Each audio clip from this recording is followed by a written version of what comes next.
महादेव दोस्तों, आज की इस वीडियो में हम पंडित प्रदीप मिश्रा जी के द्वारा बताए गए इस उपाय के बारे में जानेंगे, उनकी ही अपनी आवाज में। उपाय को सही से समझने के लिए कृपया वीडियो को अंत तक ध्यानपूर्वक देखें, तभी उपाय सही रूप में आप समझ पाएंगे।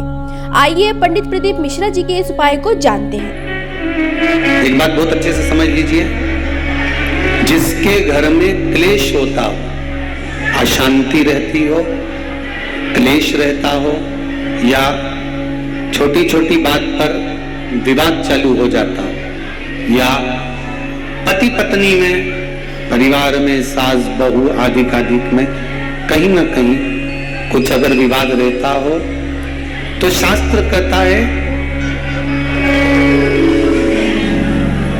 ऐसा बेलपत्री की डंडी रहती है ना, बहुत ध्यान दीजिएगा महाराज। श्राद्ध पक्ष की कथा चल रही है, शिव महापुराण आज विराम की ओर है, ध्यान दीजिएगा। जैसे ये बेलपत्री की जो डंडी होती है, डंडी का जो भाग होता है बेलपत्री की, ऐसा बेलपत्री की 7 भाग ले लो, मतलब बेलपत्री 7 ले लीजिए। 7 बेलपत्र लेकर कच्चा जो सूत होता है ना, कच्चा सूत जो जानते हो पेड़ पौधे में माताएं लपेटती हैं, धागा जो होता है ना सफेद कलर का कच्चा धागा, जो बड़ में, पीपल में और आंवला आदि में लपेटा जाता है, कच्चा सूत, उसको शंकर भगवान और माता पार्वती का स्मरण कर कर नंदी के, जो नंदी होता है, नंदी के राइट भाग में, नंदी का एक पांव ऊंचा होता है, आपने देखा होगा आगे का पांव ऊंचा होता है, बैठते समय नंदी का एक पांव ऊंचा, एक पांव नीचे की हो जाता है। तो नंदी का जहां पांव ऊंचा है, उस ऊंचे पांव के पास में बैठना है। कच्चे सूत पर उस बेलपत्री के जो 7 गुच्छ हैं, 7 जो बेलपत्री के भाग हैं, 7 बेलपत्री हैं, उसको अपना नाम गोत्र स्मरण कर कर उस कच्चे सूत को लपेटना है महाराज। लाल कलर का चंदन उस बेलपत्री के पत्ते में जो अग्रभाग होता है, सबसे आगे का भाग, 7 में लाल चंदन लगाना है महाराज। उस चंदन को लगाकर आप प्रदोष के दिन, प्रदोष काल में शंकर भगवान को समर्पित अगर करते हैं, तो जिस घर का गोत्र बोला है उस घर में कभी क्लेश नहीं हो सकता, उस शांति का अनुभव, उसमें क्लेश नहीं हो सकता। एक धागा होता है पक्का धागा, एक धागा होता है कच्चा धागा, बहुत ध्यान दीजिएगा महाराज। पक्के धागे से नहीं लपेटना सफेद, कच्चा जो धागा पीपल में, बड़ में या आंवला आदि में जो हम लोग लपेटते हैं पूजन करते समय, वो कच्चा धागा। और एक बात और आपको कहने,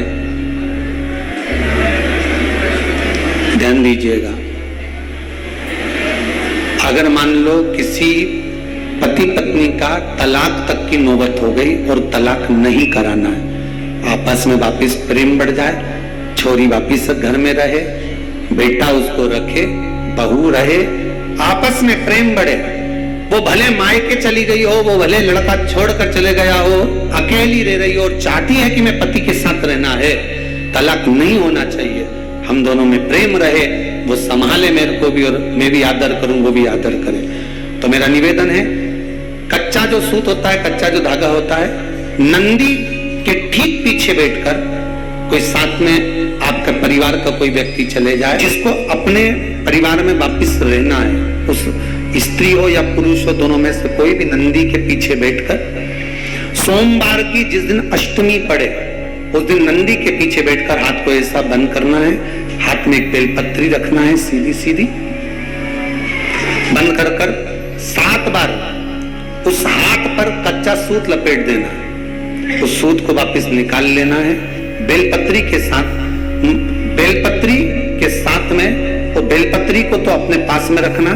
सबसे पहले माता पार्वती का जो हस्त कमल ऐसा होता है शिव मंदिर में, उस हस्त कमल में वो सूत जो आपके हाथ से निकला है वो उसमें डाल देना है, माँ जगत जननी से प्रार्थना कर कर, और जो बेलपत्री आपने संबंध को जोड़ने के लिए अपने हाथ में ली है, वो शंकर भगवान के कटी भाग में, फिर निवेदन करूंगा, कटी भाग को समझ लीजिए, ये शिवलिंग रखा है, जहां पर शंकर भगवान का शिवलिंग, माता पार्वती जी के हस्त कमल पर जो शिवलिंग रखा है, ये भाग कटी भाग कहलाता है। इस जगह पर जहां शंकर और पार्वती का मिलन हुआ है, उस जगह पर उस बेलपत्री को रख देना।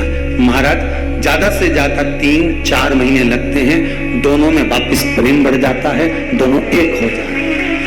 तलाक तक बात चल भी रही हो तो तलाक समाप्त हो जाता है। प्रेम, करुणा, आसक्ति, स्नेह बढ़ जाती है।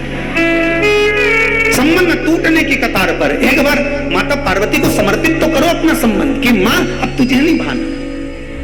माना मैंने अपशब्द कह दिया होगा, माना मेरी गलती होगी, थोड़ी गलती उनकी भी होगी, पर दोनों की गलती है मां, अब इस संबंध को तुझे निभाना। जब कच्चा सूत माता के हाथ में रखो तब माता को विनती करना, इस संबंध की डोरी अब तेरे को दे दी। दीन बंधु दीनानाथ मेरी डोरी तेरे हाथ। अब ये डोरी मैंने तुमको दे दी, अब ये संबंध आपको निभाना है। अब ये संबंध मेरा है। पतंग उड़े आकाश माने, डोर थारा हाथ मां, ओ भोले मेरी पतंग ऊंची राखना। शंभो मेरी पतंग ऊंची राख दो। नाव चले मझधार मां, पतवार थारा हाथ मां, ओ भोले मेरी नैया पार लगाओ।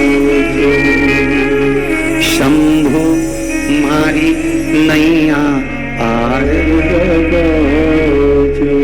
रथ उब्या मैदान माने, डोर थारा हाथ मां। रथुब्या मैदान माने, डोर थारा हाथ मां। ओ भोले हमने रण संग्राम जितावजो।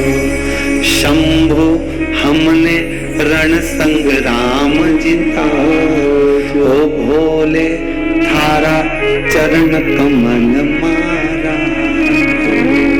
हे भगवान, अब ये पतंग इधर उधर ना जाए, इसको साध ले, मेरी डोरी तू पकड़ ले। मेरी ये डोर तुम पकड़ कर भगवान से प्रार्थना करो, निवेदन करो। संबंध टूट रहा है, इसको संभाल लो। घर में क्लेश मच रहा है, इसको संभाल लो। परिवार टूटे ना तो हो जाता है, अदालत में बात पहुंच जाती है, परिवार वालों पर दहेज का केस चालू हो जाता है, कहीं ना कहीं किसी ना किसी रूप में कार्रवाई चालू हो जाती है। पति पत्नी में वापिस प्रेम को बढ़ाया जाए। उस प्रेम को बढ़ाने के लिए शंकर भगवान का समझ लीजिए, शिवलिंग, कनेर के पुष्प की माला। काई के पुष्प की? कनेर का वो पीला जो फूल होता है, आप टीवी पर दर्शन कर रहे होंगे।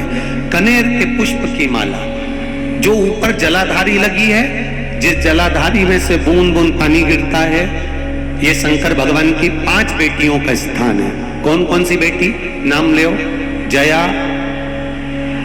विषहरा, श्यामली बारी, दौतली और 5वें नंबर की देव।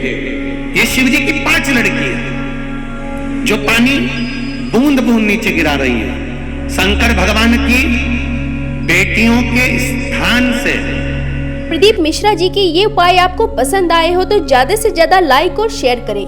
अगर आप हमारे चैनल पर नए हैं तो हमारे चैनल को सब्सक्राइब जरूर करें। साथियों, मैं आशा करती हूँ कि इस वीडियो के माध्यम से आपको बहुत कुछ जानने को मिला होगा। साथियों, अगर इस वीडियो से आपको कुछ ज्ञान अर्जित हुआ है तो वीडियो को लाइक जरूर करें और अपने परिवारजनों में शेयर करें और हमारे चैनल को सब्सक्राइब करना ना भूलें।